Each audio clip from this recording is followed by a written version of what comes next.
शाप देता हूं कि तू राक्षस बन जाएगा। राजा को बड़ा दुख हुआ कि मैंने तो कुछ किया ही नहीं और मुझे यह शाप मिल गया। अब तो राजा भी क्रुद्ध हो गए और राजा ने कहा कि महाराज, आपने बिना सोचे बिना विचारे मुझे शाप दिया है। आपको जरा देखना चाहिए था। आप अपने तपोबल के द्वारा देखिए क्या घटना घटित हुई है। जैसे ही महाराज वशिष्ठ जी ने आंख बंद करी और वशिष्ठ जी महाराज ने क्या देखा कि वहां पर एक राक्षस आया था और राक्षस ने ही यह मांस बनाया था। सारी लीला का उन्होंने उपक्रम देख लिया और उन्होंने कहा, अब तो मैंने शाप दे दिया, मेरा वचन तो अन्यथा हो नहीं सकता। हाँ, मैं इस शाप की अवधि कम कर सकता हूँ। मैं यह शाप केवल 12 वर्ष के लिए कर देता हूँ। 12 वर्ष तक आप राक्षस भाव को प्राप्त हो जाएंगे। तो राजा को भी क्रोध आया। राजा ने भी अपने हाथ में जल लिया और जल को अभिमंत्रित करके कहा कि गुरुदेव, आपने मुझे शाप दिया, अनुचित किया, इसलिए मैं भी आपको शाप दूंगा। लेकिन राजा की पत्नी मदयंती वहां उनके श्री चरणों में गिर गई और कहने लगी, क्या करने जा रहे हैं आप इस तरह से गुरुदेव को शाप देंगे? नहीं नहीं, जो होना था सो हो गया। अब हमें गुरुदेव को शाप नहीं देना चाहिए, गुरुदेव को हमें बुरा नहीं समझना चाहिए। इसमें गुरुदेव की कोई गलती नहीं है, जो होनहार थी वह हो गई। मदयंती की बात को महाराज ने माना और महाराज ने कहा, चलो ठीक है, हम गुरुदेव को शाप नहीं देंगे, लेकिन हमारे द्वारा यह अभिमंत्रित किया हुआ जल, इसे हम कहाँ छोड़े? कहा, ऐसी जगह पर छोड़ दो जहाँ पर हिंसक जीव रहते हैं। कहा नहीं, यह जल जहाँ हम छोड़ेंगे वहीं पर लोग मर जाएंगे, इसलिए इस जल को हम अन्यत्र नहीं छोड़ सकते। उन्होंने उस जल को अपने ही पैरों में छोड़ दिया, जिससे उनके पैर काले पड़ गए, तो उनका नाम कलमाशपाद पड़ गया। वैसे इनका नाम सोदास है, लेकिन पैर इनके काले पड़ गए, इनका नाम इसलिए कलमाशपाद भी पड़ गया। और कहते हैं महाराज जब राक्षस भाव को प्राप्त हो गए तो महाराज ने एक समय में एक ऋषि को खा लिया। और वो ऋषि कौन थे? वो ऋषि कोई और नहीं थे, वो ऋषि शक्ति के पिता थे।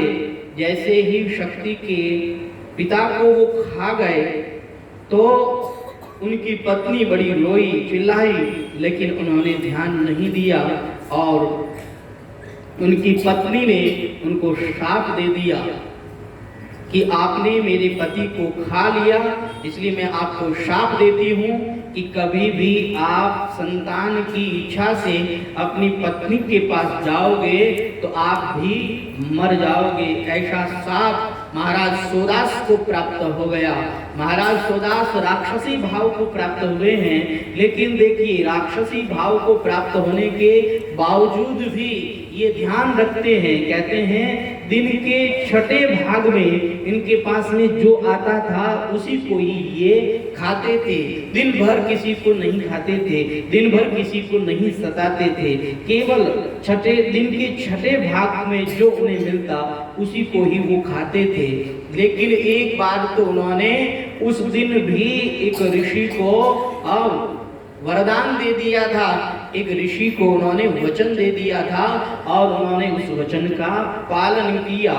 राक्षसी भाव को प्राप्त होने के बावजूद भी उन्होंने दान देना नहीं छोड़ा, वचन का दान दे दिया। कहा ये कैसे हुआ?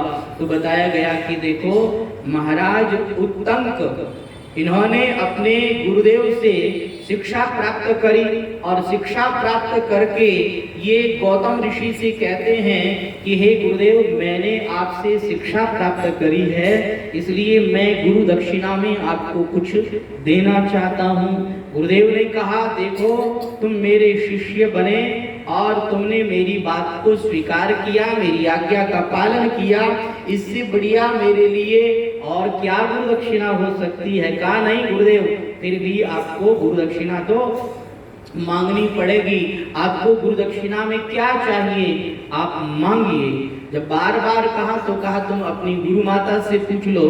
तो उन्होंने गुरु माता को जाकर के अहिल्या को प्रणाम करके कहा कि आपको गुरु दक्षिणा में क्या चाहिए, मैं गुरु दक्षिणा में कुछ आपको देना चाहता हूँ। तो हमारी माताएं बहनें तो कुछ अलग ही मांगती है। अहिल्या ने कहा कि सोदास की पत्नी के कुंडल पहने हुए हैं और वो जो कुंडल है वह कुंडल बड़े ही दिव्य कुंडल हैं, मुझे तो वही कुंडल ही चाहिए, मैं उन्हीं कुंडल को ही पहनूंगी, तो तुम मुझे मेरे लिए वह कुंडल लेकर के आ जाओ। तब कहते हैं कि उत्तंक ऋषि इस सोदास के पास में आए और सोदास राक्षसी भाव को प्राप्त थे। इन्होंने कहा देखो महाराज, अब दिन का यह छठा भाग है, इस समय में जो भी मेरे पास आता है मैं उसको खा जाता हूँ। महाराज अब मैं राक्षसी भाव को प्राप्त हो चुका हूँ, अब मैं आपको खा जाऊंगा। कहा महाराज भले ही आप मुझे खा जाएं, लेकिन देखो मैंने अपने गुरु को गुरु दक्षिणा देने का विचार कर लिया है, तो पहले मैं अपने गुरु को गुरु दक्षिणा दे दूं, उसके बाद में आप मुझे खा लेना। कहा अच्छा, बड़े तुम होशियार बनते हो, गुरु दक्षिणा देने के लिए वापस चले जाओगे और क्या तुम वापस लौट करके मरने के लिए आओगे? कहा नहीं महाराज, हम वचन देते हैं हम वापस आएंगे, लेकिन महाराज मुझे गुरु दक्षिणा में कुछ चाहिए, क्या आप मुझे दे सकते हैं? कहा बिल्कुल, आपको क्या चाहिए आप मांगे। तो कहा कि आपकी पत्नी के जो कुंडल हैं वो मुझे गुरु दक्षिणा में चाहिए। कहा ठीक है, आप मेरी पत्नी को जाकर के मेरी ओर से कह दो, वो आपको कुंडल दे देगी। जैसे ही मदयंती को जाकर के बताया गया तो मदयंती ने वह कुंडल दे दिए और कहा कि हे ऋषिवर, इन कुंडलों को आप अपनी गुरु मां को ले जाकर के दे देना, और ये कुंडल जो है बड़े ही दिव्य कुंडल है, इसे धरती पर कहीं पर भी मत रखना, क्योंकि ये कुंडल इतने दिव्य हैं कि जो भी इन्हें देखेगा उठा करके ले जाएगा, इसलिए इनका ध्यान रखना, सावधानी पूर्वक यह कुंडल अपने पास में रखना। ऐसा कहकर के मदयंती ने वह कुंडल उत्तंक ऋषि को दे दिए और उत्तंक ऋषि सोदास के पास में आए, आकर के कहने लगे महाराज अब तो आपकी हमारी मित्रता हो गई है और मुझे यह कुंडल भी प्राप्त हो गए हैं, अब आप बताएं, आप मित्र की दृष्टि से मुझे बताएं कि मुझे वापस आपके पास में आना चाहिए कि नहीं। उन्होंने कहा देखो आप मेरे मित्र बन गए हैं, तो मित्र की दृष्टि से मैं आपको यही सलाह देता हूँ कि देखो राक्षस के सामने और कामी के सामने की हुई प्रतिज्ञा का कोई मोल नहीं होता है, आप वापस न आए वही आपके लिए अच्छा होगा। इसलिए उत्तंक ऋषि कुंडल को लेकर के गुरु माँ के पास में गए, गुरु माँ को उन्होंने कुंडल दे दिए और वो ऋषिवर वापस लौट करके नहीं आए। तो ऐसे सोदास जो कि राक्षसी भाव को प्राप्त हो चुके थे, लेकिन राक्षसी भाव को प्राप्त होने के बावजूद भी इन्होंने दान देना नहीं छोड़ा, इन्होंने ब्राह्मणों का सत्कार करना नहीं छोड़ा। इनके द्वारा एक बार यह गलती जरूर हो गई थी कि ये एक ऋषि को खा गए थे और राक्षसी भाव को जब प्राप्त हुए तो इन्होंने कई ऋषियों को खा गए, जिनके द्वारा इनको यह शाप मिल गया था। इनकी पत्नी ने इनका बहुत ख्याल रखा, बहुत ध्यान रखा। 12 वर्ष के बाद में जब इनका राक्षसी भाव समाप्त हुआ तब ये अपनी पत्नी के पास में आए और इनकी पत्नी ने इन्हें वह सब बातें बताई जो जो इन्होंने राक्षसी भाव को प्राप्त होकर के की थी। तो ऐसे ये सोदास इसी कुल में ही उत्पन्न हुए।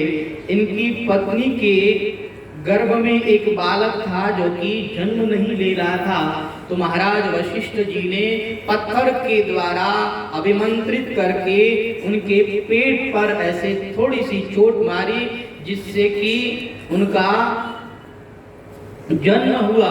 अब पत्थर से चोट मारने के कारण उनका जन्म होता है, इसलिए उनका नाम अश्मक होता है।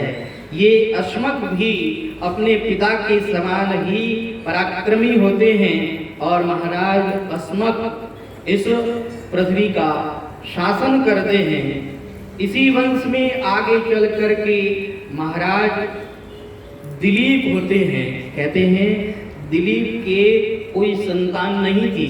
गुरुदेव वशिष्ठ जी महाराज की आज्ञा से उन्होंने नंदिनी की सेवा की है। गाय का नाम है नंदिनी। उस नंदिनी की उन्होंने तन मन से सेवा करी, इतनी सेवा करी, इतनी सेवा करी कि 24 घंटे वो नंदिनी के पास ही रहते, हमेशा नंदिनी को ही चराते रहते। एक दिन रात्रि के समय में नंदिनी कोई गुफा में गई और वहां गुफा में एक सिंह ने उसे पकड़ लिया। अब तो महाराज अपना धनुष बाण लिए हुए गए और महाराज ने नंदिनी को बचाने हेतु सारे उपाय किए, लेकिन वो नंदिनी को नहीं बचा पाते हैं। और वो सिंह कहता है कि महाराज मेरे सामने आपकी शक्ति कुछ काम नहीं करने वाली है, आप इस गाय को बचा नहीं सकते हैं। यह गाय मेरे पास में आ गई है, इसलिए अब तो ये मेरा आहार बनेगी। आपके सामने मैं इस गाय को खाऊंगा, आप कुछ नहीं कर पाएंगे। महाराज दिलीप ने कहा आपको जो करना है सो कर लेवे, लेकिन इस गाय को छोड़ देवे। आप जैसा कहेंगे मैं वैसा करूंगा, लेकिन महाराज मेरी गोमाता को आप छोड़ देवे। दिलीप बहुत गिड़गिड़ाए और दिलीप ने प्रार्थना करके कहा महाराज ऐसा करें आप मुझे खा जाएं, लेकिन मेरी गोमाता को छोड़ देवे।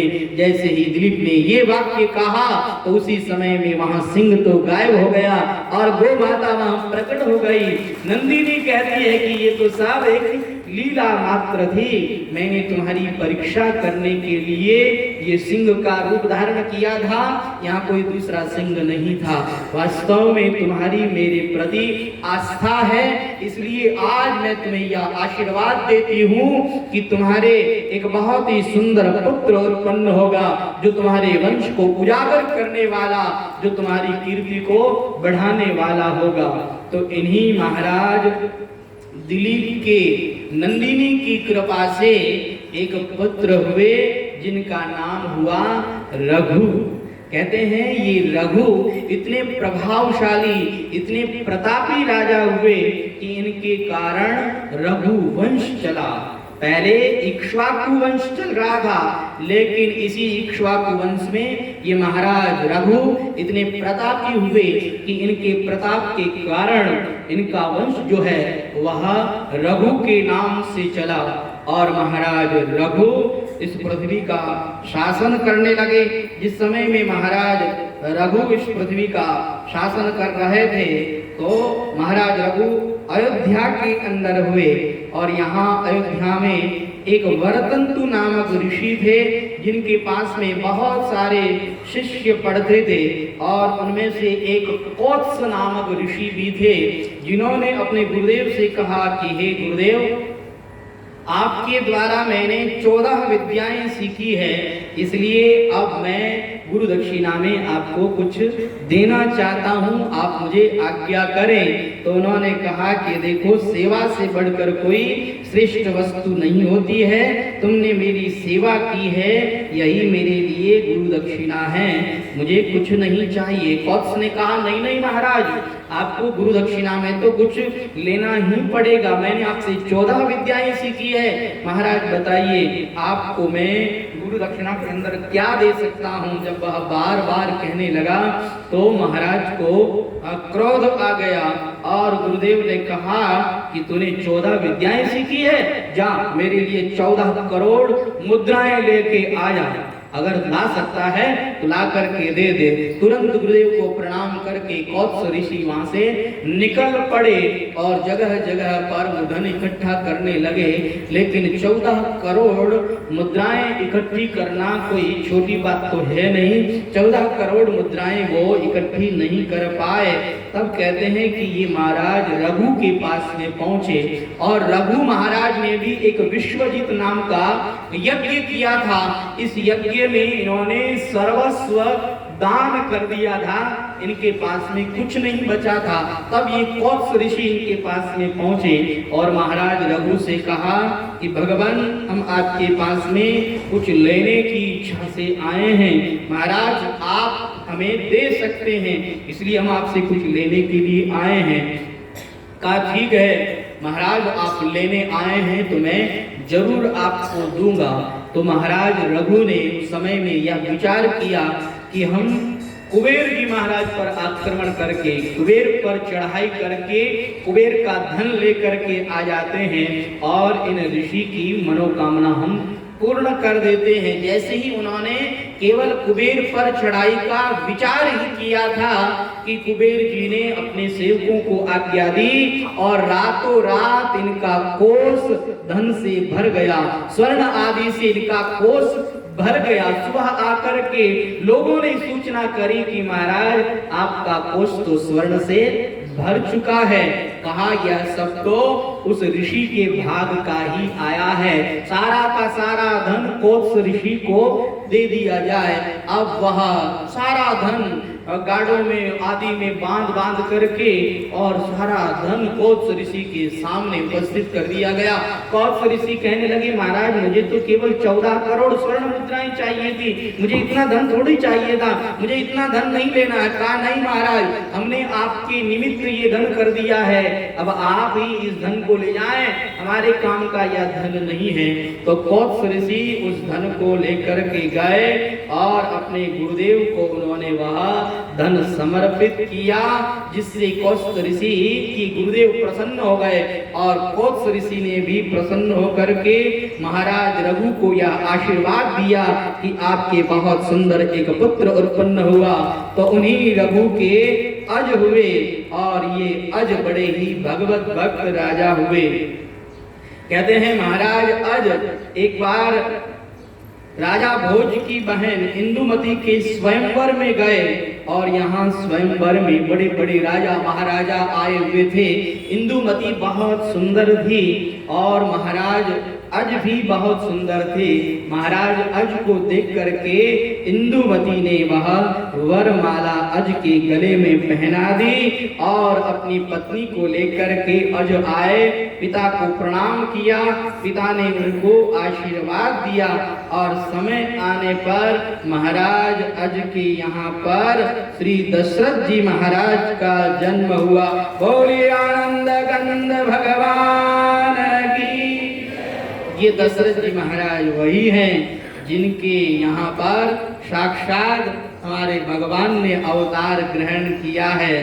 साक्षात त्रिलोकीनाथ जिनके यहाँ पर प्रकट हुए हैं, ये वही श्री दशरथ जी महाराज हैं, जिनका वर्णन गोस्वामी श्री तुलसीदास जी महाराज करते हुए कहते हैं अवधपुरी रघुकुल मणि राहु, अवधपुरी रघुकुल मणि राहु, वेद विदित तेहि दशरथ नामु, वेद विदित तेहि दशरथ नामु, धर्म धुरंधर गुण निधि ज्ञानी, धर्म धुरंधर गुण निधि ज्ञानी, हृदय भगति मति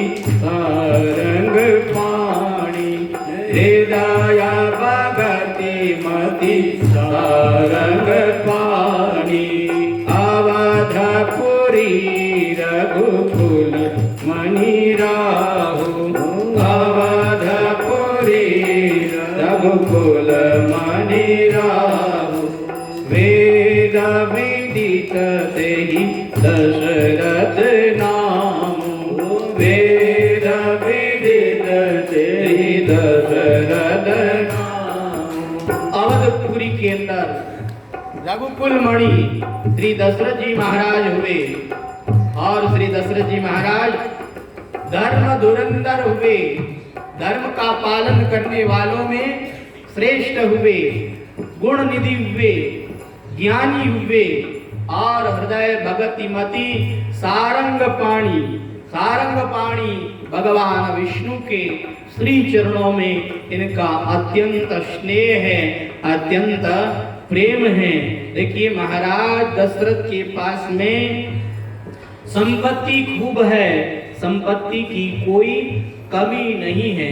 इस दुनिया में ऐसा देखने को मिलेगा कि जिसके पास में संपत्ति खूब है उसके पास में सन्मति नहीं होती है, क्योंकि संपत्ति व्यक्ति की बुद्धि को बिगाड़ देती है, व्यक्ति की बुद्धि को मलिन बना देती है, क्योंकि संपत्ति के अंदर दोष होते हैं और जैसे ही संपत्ति आती है वह दोष भी आ जाते हैं, व्यक्ति की बुद्धि मलिन हो जाती है।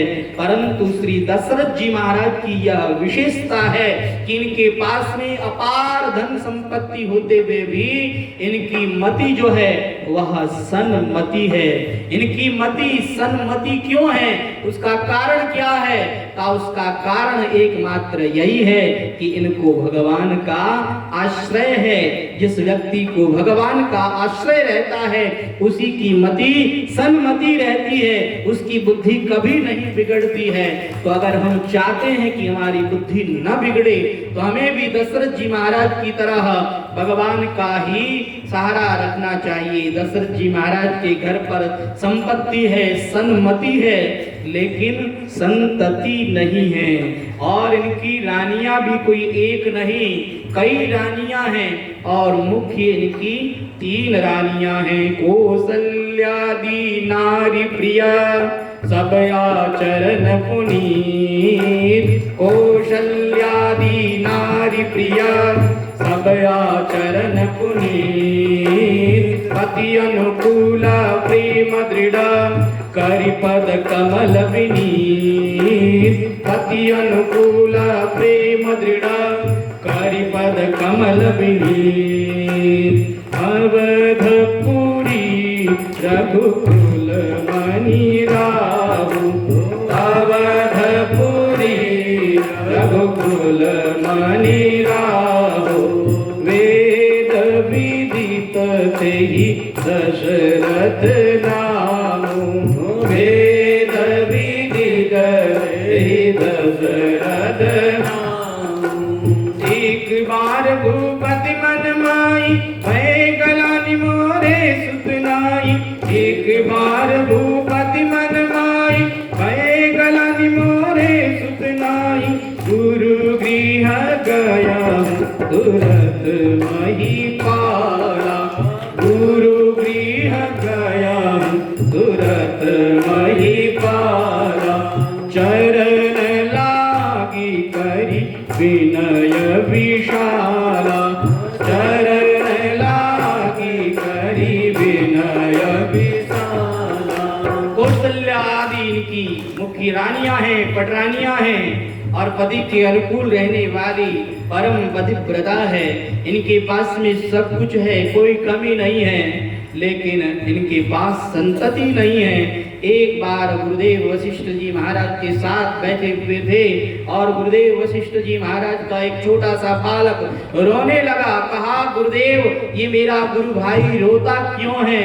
गुरुदेव वशिष्ठ जी महाराज को मौका मिल गया और उन्होंने कह दिया कि महाराज यह मेरा बालक मुझसे पूछता है कि महाराज आपके तो यजमान श्री दशरथ जी महाराज हैं, आप तो श्री दशरथ जी महाराज के कुल पुरोहित हैं, लेकिन महाराज मेरा क्या होगा? मैं किसका कुल पुरोहित बनूंगा? मेरा कौन यजमान बनेगा?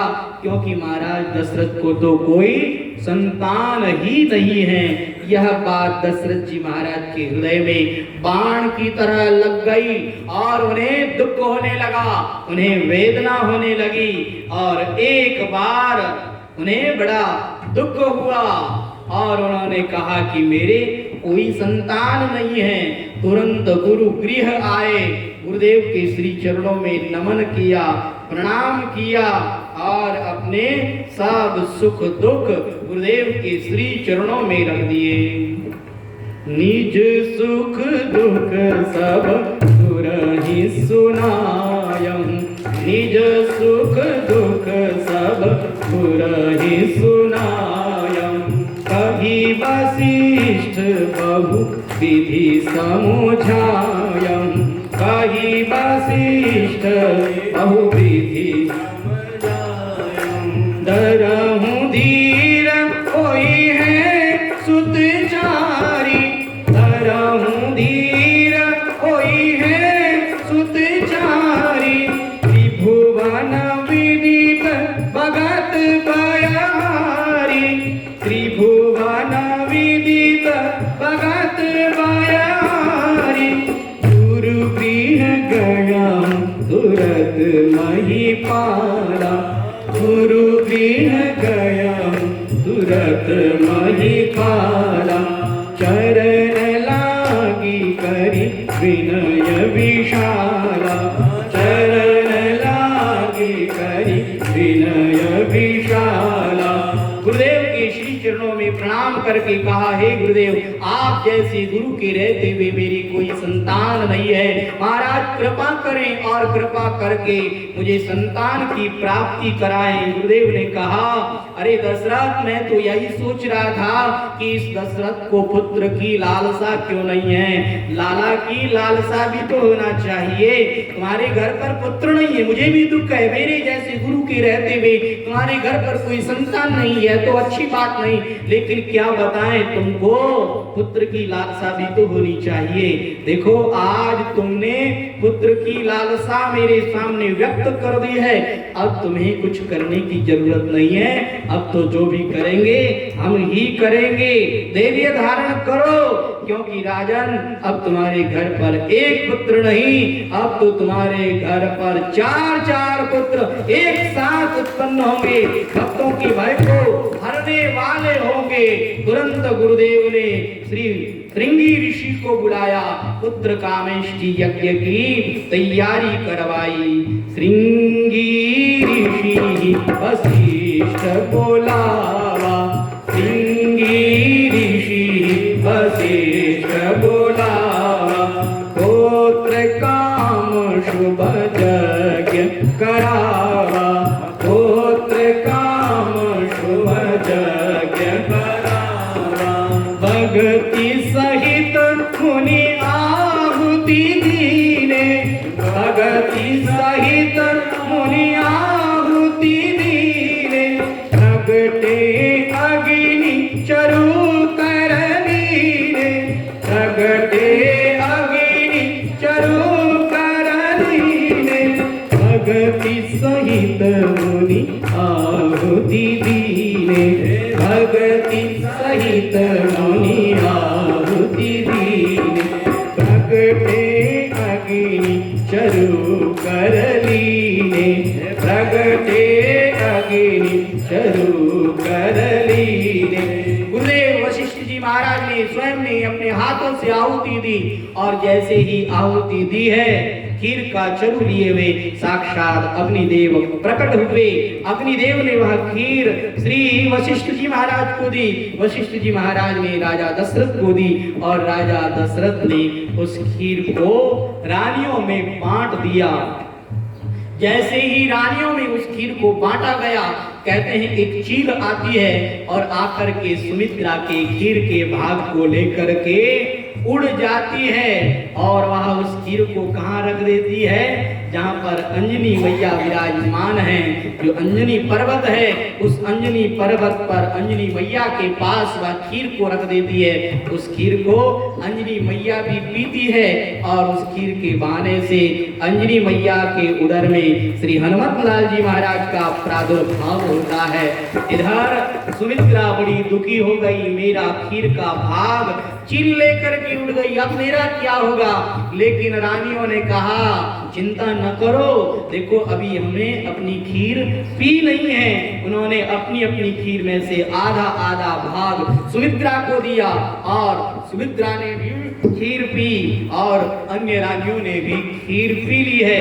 सुमित्रा ने आज यह प्रतिज्ञा करी है कि हे कौशल्या और हे कैकेयी, आज तुमने अपने अपनी खीर के भाग में से आधा आधा भाग मुझे दिया है, इसलिए अगर मेरे 2 संतान हुई तो एक पुत्र को हे कौशल्या तुम्हारे पुत्र की सेवा में रख दूंगी और दूसरे पुत्र को हे कैकेयी तुम्हारे पुत्र की सेवा में रख दूंगी।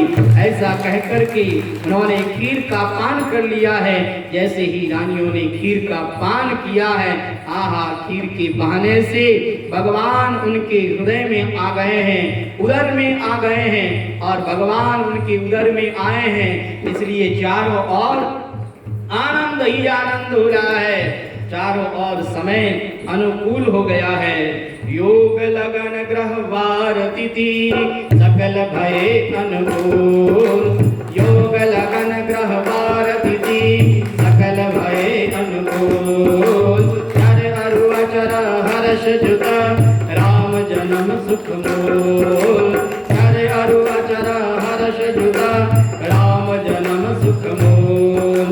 नवमी तिथि मधुमास पुनीता, नवमी तिथि मधुमास पुनीता, शुक्ल पक्ष अभिजित हरिप्रीता, शुक्ल पक्ष अभिजित हरिप्रीता, मध्य दिवस अति शीतल धामा, मध्य दिवस अति शीतल धामा, पावन काल लोक विश्रामा, पावन काल लोक विश्रामा, मध्य दिवस अति शीतल धामा, मध्य दिवस अति शीतल धामा, पावन काल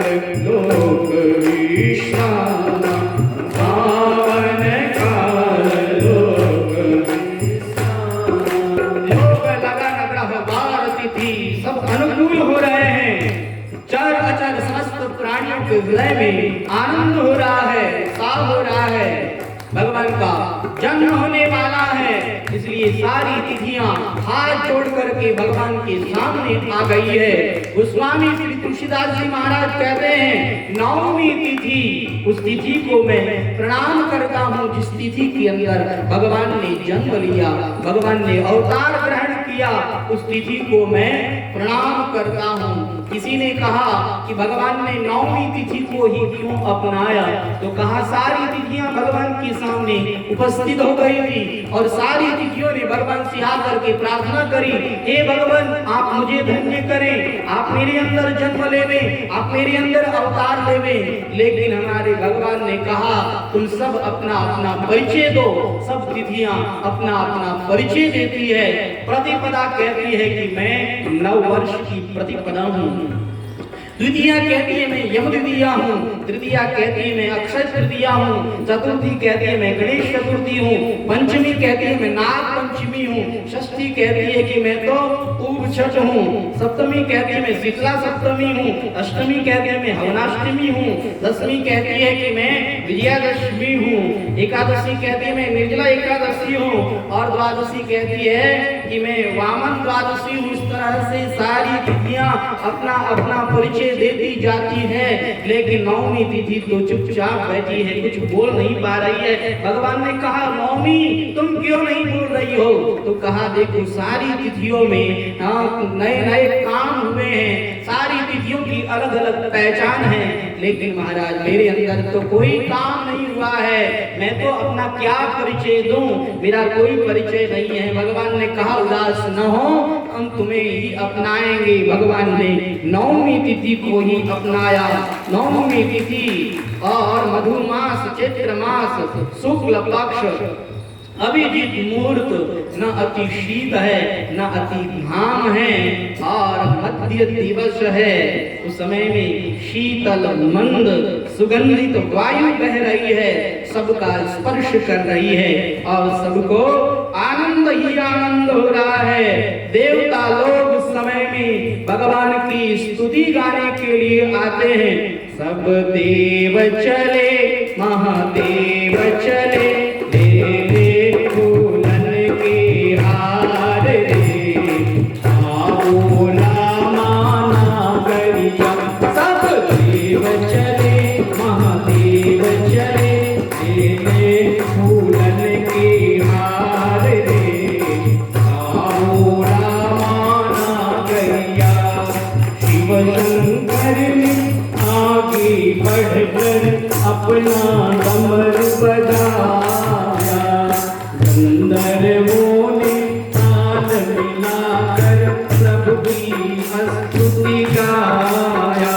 अब बरसी राहे मेघ बरसी राहे, तब बरसी राहे मेघ बरसी राहे, अमृत की तरस फुहार रे, आओ रामा नागरिया।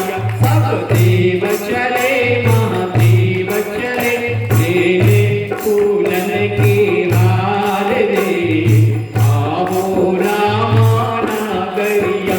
सब देव चले महादेव चले, ले ले फूलन के हार रे, आओ रामा नागरिया, आओ रामा नागरिया। सूर समूह विनती करी पहुँचे निज निज धाम, सूर समूह विनती करी पहुँचे निज निज धाम। जग निवास प्रभु प्रगटे अखिल लोक विश्राम, जग निवास प्रभु प्रगटे अखिल लोक विश्राम। नवमी तिथि मधुमास पुनीता, नवमी तिथि मधुमास पुनीता, सुकाल पाच अभिजित हरिप्रीता, सुकाल पाच अभिजित हरिप्रीता। देवता लोग अपनी अपनी स्तुति गा करके चले गए। जब देवता लोग चले गए तब कौशल्या अम्मा के सामने साक्षात विष्णु भगवान चतुर्भुज रूप में प्रकट हुए और कौशल्या अम्मा ने भगवान का दर्शन किया, भगवान की श्री चरण कमलों में बारंबार नमन किया, प्रणाम किया। कौशल्या अम्मा भगवान की सुंदर स्तुति गाने लगी। पाए प्रकट कृपाला दीन दयाला, कौशल्या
संत प्रेम लहै माता पुनि बोली सोमति डोली तजहु तात यह रूपा की लीला अति प्रिय शीला यह सुख परम अनूपा सुनि वचन सुजाना रोदन गाना कोई बालक सुर रूपा यह सरित जिगावा हरिपद पावई तेन बराई बबरूपा जगत कृपाला दीन दयाला कौशल्या हितकारी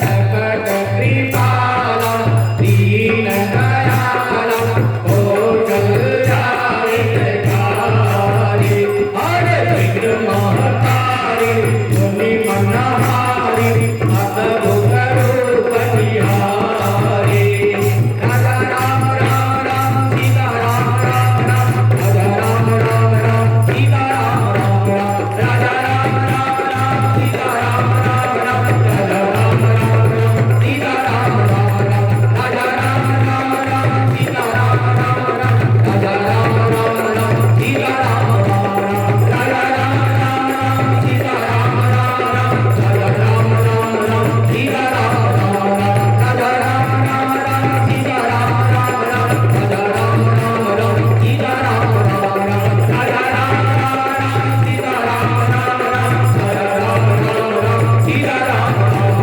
सीता राम राम राम राजा राम राम राम सीता राम भय प्रकट कृपाला दीन दयाला कौशल्या हितकारी हर्षित महतारी मुनि मनहारी अद्भुत रूप निहारी माता कौशल्या भगवान के उस अद्भुत रूप को निहारती है और निहार करके कहती है भाई प्रकट कृपाला आज आप कृपा करके प्रकट हुए हैं और कौशल्या हितकारी कौशल्या का हित करने के लिए आए हैं। भगवान का वह दिव्य रूप देख करके कौशल्या माँ बार बार भगवान की स्तुति गाती है और कहती है कि प्रभु श्रुतियां आपका बखान करती है लेकिन वो आपका पार नहीं पा पाती है। तो महाराज मैं तो एक साधारण स्त्री हूँ, मैं क्या आपके गुणों का गान करूं। आपके तो रोम रोम में करोड़ों करोड़ों ब्रह्मांड विराजमान है। आज वही भगवान मेरा हित करने के लिए मेरे पास में आए हैं। प्रभु धन्य हो गई, आज आपका दर्शन करके मेरा जीवन सफल हो गया। भगवान ने कहा माते आपने पूर्व जन्म में तपस्या की थी और मैंने आपको यह वरदान दिया था कि आपका पुत्र बन करके आऊंगा। माते आज मैं आपका पुत्र बनने के लिए आया हूँ। कौशल्या माँ कहती है अच्छा पुत्र बनने के लिए आए हैं तो ये फिर बाप का रूप बना करके क्यों आए हैं। पुत्र बन जाइए। भगवान छोटे से नन्हे से बालक बन जाते हैं। कहते हैं भैया अब तो ठीक है। भगवान से कहने लगे कि नहीं नहीं अभी कुछ आप भूल रहे हैं। कहा मैया मैं भूल रहा हूँ। अरे मैया मैं भूलूंगा तो फिर ये संसार कैसे चलेगा। कहा क्या भूल रहे हैं जरा बता तो दो। तो कहा देखो बालक उत्पन्न होता है तो वो ऐसे चतुर्भुज रूप में थोड़ी आता है। आप तो चतुर्भुज रूप में आए, लोग कहेंगे कि ये झांकी कहाँ से आ गई। जरा बालक बन जाइए। भगवान ने कहा ये लो मैया हम द्विभुज बन जाते हैं। लेकिन मैया कहती है अब भी आप कुछ भूल रहे हैं। कहा मैया क्या भूल रहा हूँ। कहा देखो बालक उत्पन्न होता है तो वह कोई अस्त्र शस्त्र लेकर के थोड़ी आता है। आप तो अस्त्र शस्त्र लेकर के आए। भगवान ने कहा ये लो मैया अस्त्र शस्त्र गायब कर दिए। अब बोलो मैया अब क्या बाकी रहा है। कहा नहीं अब भी आप कुछ भूल रहे हैं। कहा क्या भूल रहा हूँ। कहा कहा देखो बालक जब उत्पन्न होता है तो उस समय में वह कोई कपड़े पहन करके थोड़ी आता है। आप तो कपड़े पहन करके आए हैं। भगवान ने कहा कपड़े भी गायब करने पड़ेंगे। कहा ये लो कपड़े गायब कर दिए। अब बोलो भैया अब क्या बाकी रहा है? कहा देखो अब भी आप कुछ भूल रहे हैं। कहा क्या? कहा देखो बालक जब उत्पन्न होता है तो वो आपकी तरह मुस्कुराता थोड़ी है, वो तो रोता है। आपको रोना पड़ेगा। भगवान ने कहा रोना भी पड़ेगा। कहा अब तो हमारे भगवान रोने लगे, उआ उआ करने लगे। और जैसे ही भगवान रोने लगे, भगवान की रोने की आवाज को दासियों ने सुना, दौड़ी दौड़ी गई। महाराज महाराज कौशल्या अम्मा ने तो एक लाला को जन्म दिया है। दशरथ जी महाराज के हर्ष का ठिकाना नहीं रहा। दशरथ जी महाराज ने गले का हार निकाल करके दे दिया। एक दासी आई, महाराज महाराज एक और शुभ सूचना। कहा क्या? कहा कैकेयी अम्मा ने भी एक लाला को जन्म दिया है, उसे भी गले का हार निकाल करके दिया गया। इतने में एक दासी और आई। महाराज महाराज कहा क्या? कहा सुमित्रा अम्मा ने तो दो दो लालाओं को एक साथ जन्म दिया है। आहा अब तो दशरथ जी महाराज के हर्ष का ठिकाना नहीं रहा। दशरथ जी महाराज ने कहा कहाँ है वो बाजे वाले, बुलाओ उनको, खूब धूमधाम के साथ में बाजे बजाओ और उत्सव मनाओ, क्योंकि हमारे घर पर एक नहीं, दो नहीं, तीन नहीं, चार चार पुत्र एक साथ उत्पन्न हुए हैं। इसलिए उत्सव मनाओ, आनंद मनाओ।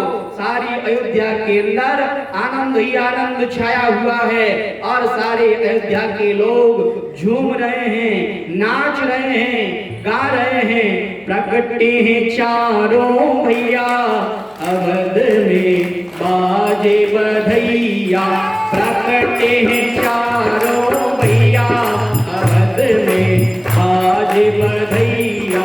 प्रकटे हैं चारों भैया अवध में बाजे बधैया। प्रकटे हैं चारों भैया अवध में बाजे बधैया। बाजे बधैया मैया बाजे बधैया, बाजे बधैया मैया बाजे बधैया। प्रकटे हैं चारों भैया अवध में बाजे बधैया। प्रकटे हैं चारों भैया। गाइए भाव से। प्रकटे हैं चारों भैया अवध में बाजे बधैया। प्रकटे हैं भाव से। बाजे बधैया गलियन गलियन धूम मची है। गलियन गलियन धूम मची है। गलियन गलियन धूम मची है। गलियन गलियन धूम मची है। बाज रही शहरैया अवध में बाजे बधैया। बाज रही शहरैया अवध में बाजे बधैया। प्रकटे हैं चारों भैया अवध में बाजे बधैया। प्रकटे हैं चारों भैया अवध में बाजे बधैया। बाजे बधैया मैया बाजे बधैया। बाजे बधैया मैया बाजे बधैया। प्रकटे हैं चारों भैया अवध में बाजे बधैया। प्रकटे हैं चारों भैया अवध में बाजे बधैया।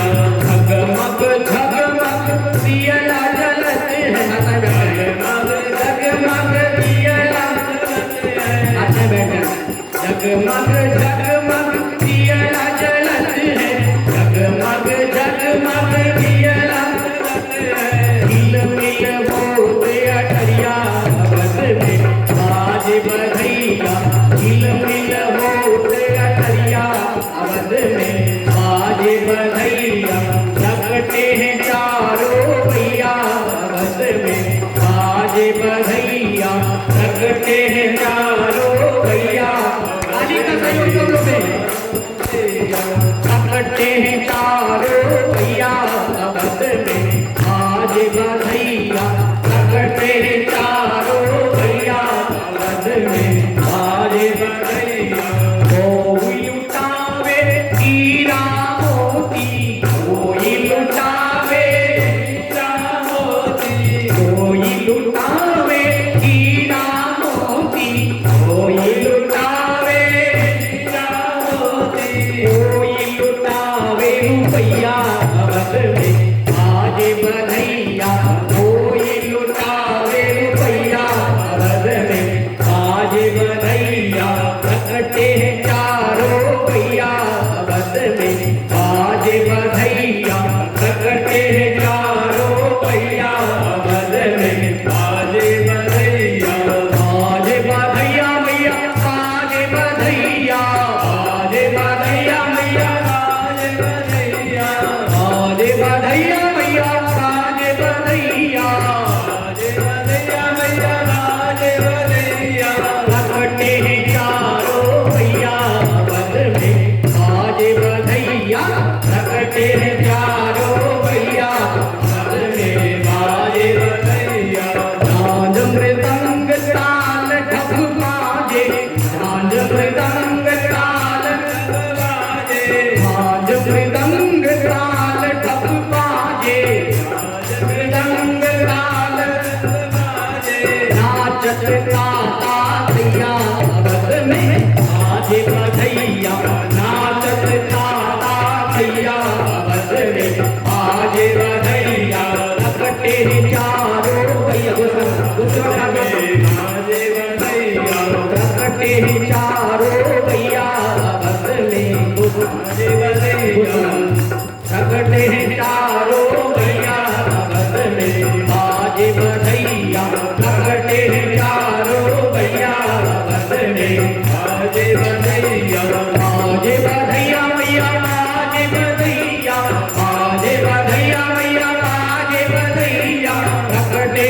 चारों भैया अवध में आज बधैया, प्रकटे चारों भैया अवध में आज बधैया, प्रकटे चारों भैया अवध में आज बधैया, प्रकटे चारों भैया अवध में आज बधैया, प्रकटे चारों भैया अवध में आज बधैया, आज बधैया, आज बधैया, आज बधैया। घर घर आनंद छायो अयोध्या नगरी में, घर घर आनंद छायो अयोध्या नगरी में, कौशल्या सुत जायो अयोध्या नगरी में, कौशल्या सुत जायो अयोध्या नगरी में, घर घर आनंद छायो अयोध्या नगरी में, घर घर आनंद छायो अयोध्या नगरी में, नीति नेति का महिमा गावे, नीति नेति का महिमा गावे, नीति नेति का महिमा गावे, नीति नेति का महिमा गावे, जाको वेद पार नहीं पावे, जाको वेद पार नहीं पावे, बेटा बनी आयो अयोध्या नगरी में, बेटा बनी आयो अयोध्या नगरी में, घर घर आनंद छायो अयोध्या नगरी में, घर घर आनंद छायो अयोध्या नगरी में, कौशल्या सुत जायो अयोध्या नगरी में, कौशल्या सुत जायो अयोध्या नगरी में, तुझस कहे को के कई सुत को, तुझस कहे को के कई सुत को, मनहु बनाए के रूप भरत को, मनहु बनाए के रूप भरत को, प्रभु ने प्रेम पठायो अयोध्या नगरी में, प्रभु ने प्रेम पठायो अयोध्या नगरी में, घर घर आनंद छायो अयोध्या नगरी में, घर घर आनंद छायो अयोध्या नगरी में, कौशल्या सुत जायो अयोध्या नगरी में, कौशल्या सुत जायो अयोध्या नगरी में। लखन शत्रुघ्न नख सिकनी के, लखन शत्रुघ्न नख सिकनी के, हुई सुत मातु सुमित्रा जी की, हुई सुत मातु सुमित्रा जी के, सुवर्ण देखी न जायो अयोध्या नगरी में, सुवर्ण देखी न जायो अयोध्या नगरी में, घर घर आनंद छायो अयोध्या नगरी में, घर घर आनंद छायो अयोध्या नगरी में। कौसल्या सुत जायो अयोध्या नगरी में, कौसल्या सुत जायो अयोध्या नगरी में। विजरे मगन मनुज तन कीने, विजरे मगन मनुज तन कीने, काग कुसुंडी सांग शिव जी ने, काग कुसुंडी सांग शिव जी ने, दम